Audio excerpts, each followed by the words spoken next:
what is going on. NORAD then issues a scramble order to the nearest Air Force base with fighters on alert. Although interceptions usually occur within 10 or so minutes, in this case, 80 or so minutes had elapsed before fighters were even airborne. It's a mind-bending anomaly. Not a single U.S. Air Force interceptor turns a wheel until it's too late. There are no jets at all. What if they were so confused and had been so deliberately confused that they couldn't respond? The reason that they didn't know where to go was because a number of conflicting and overlapping war game exercises were taking place. It involved the insertion of false radar blips onto radar screens in the Northeast Air Defense Sector. Lieutenant Team U, we have a problem here. We have a hijacked aircraft headed towards New York. We need someone to scramble some F-16s or something up there to help us out. Is this real world or exercise? Is this real world or exercise? There was another exercise, Vigilant Warrior, which was, in fact, according to a NORAD source, a live-fly hijack drill being conducted at the same time.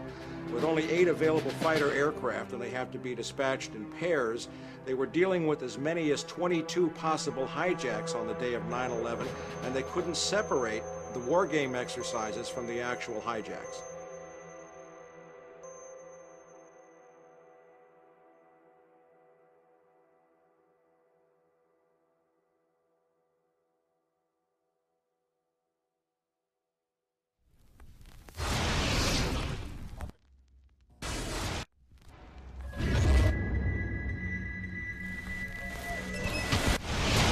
Page 172. The U.S. government has not been able to determine the origin of the money used for the 9/11 attacks. Ultimately, the question is of little practical significance. The American authorities have not managed to trace the source of the funding, and then the most amazingly disingenuous statement ultimately is of little consequence. It is of massive consequence. Doesn't it matter who paid for 9/11?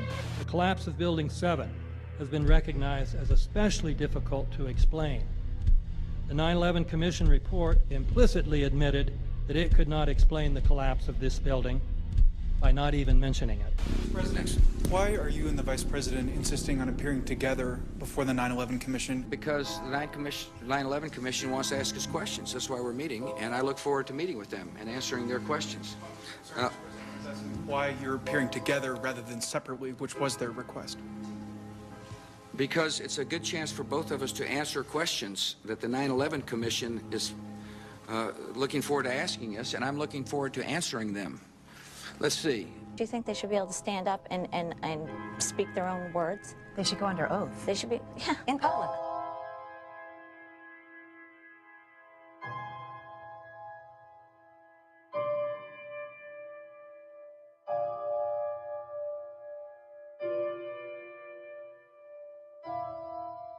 Don't you think that the families deserve to have a transcript or to be able to see what you Adam, said? you asked me that question yesterday. I got the same answer, yeah. The final report was a unanimous report. That means that if there was a single commissioner who had any objection about anything, that fact would be dropped from the report. We have found out that he not only served on the transition team of the Bush administration, that he was a person who wrote a draft memo for the setup of the Bush administration's National Security Council, that he was an individual who wrote the preemptive war strategy that was eventually used for the war in Iraq, that he is a close friend of Condoleezza Rice's. We want him to resign. There is literally nothing in the 9/11 report that the Bush administration did not approve of. We can understand, therefore, why the Commission, under Zelikow's leadership, would have ignored all the evidence that would point to the truth, that 9/11 was a false flag operation intended to authorize the doctrines and funds needed for a new level of imperial mobilization.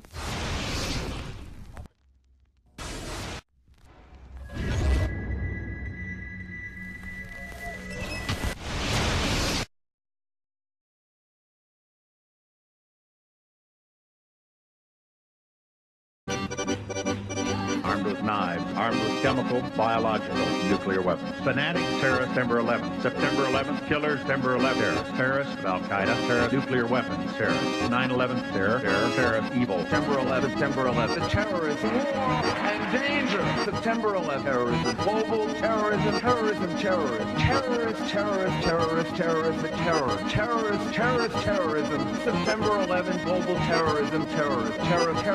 September 11, world terrorism, terrorism. September 11, global terrorism. September the 11th, terror. Weapons of mass destruction. September the 11th, terrorists, the evil terrorists, no. Terrorism. The words are hypnotically repeated. Terrorism, terrorist, terrorist threat, and of course, believed to be linked to Al-Qaeda. But it's the so-called war on terrorism that's in our faces practically 24/7 as the inescapable focus of our existence. One day, our grandchildren will look back on this time and ask, how was the war on terror won? The entire U.S. ruling class, ruling elite, comes to see terrorism as the preferred means, indeed the only means, to provide social cohesion, to provide an enemy image for the society to keep it together. According to neocon theory from Carl Schmitt, you have to have an enemy image in order to have a society. It's a very dangerous thing because now it means that the entire social order, the political parties, intellectual life, politics in general, all based on a monstrous myth.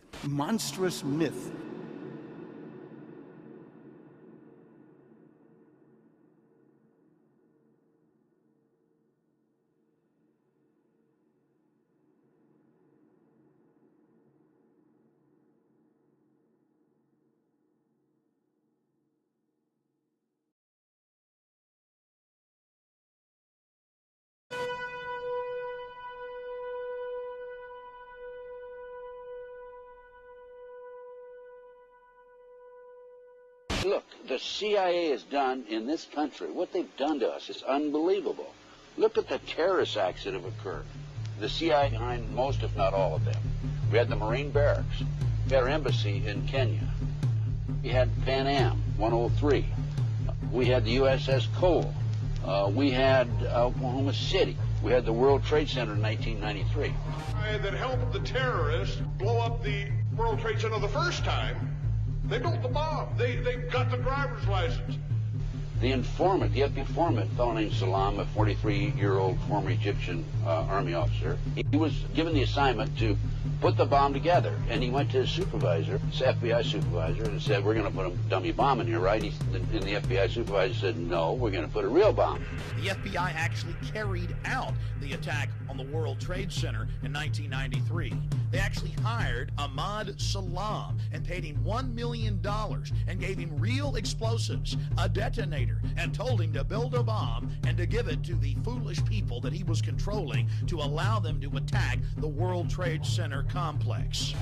Unfortunately for them, there were only 6 people killed, not enough to pass the legislation. So what happened is 2 years later, April 19, 1995, down comes Oklahoma City Murrah building, 168 people killed. 1 year later, the anti-terrorism legislation that takes away many of our constitutional rights and civil liberties is passed.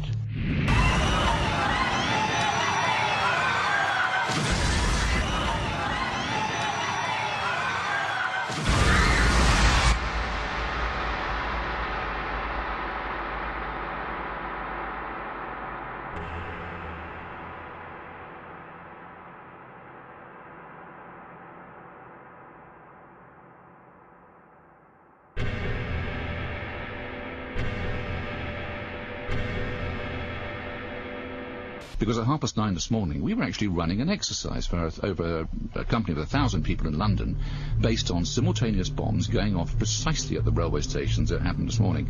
So I still have the hairs on the back of my neck standing upright. To get this quite straight, you were running an exercise to see how you would cope with this, and it happened while you were running the exercise? Precisely.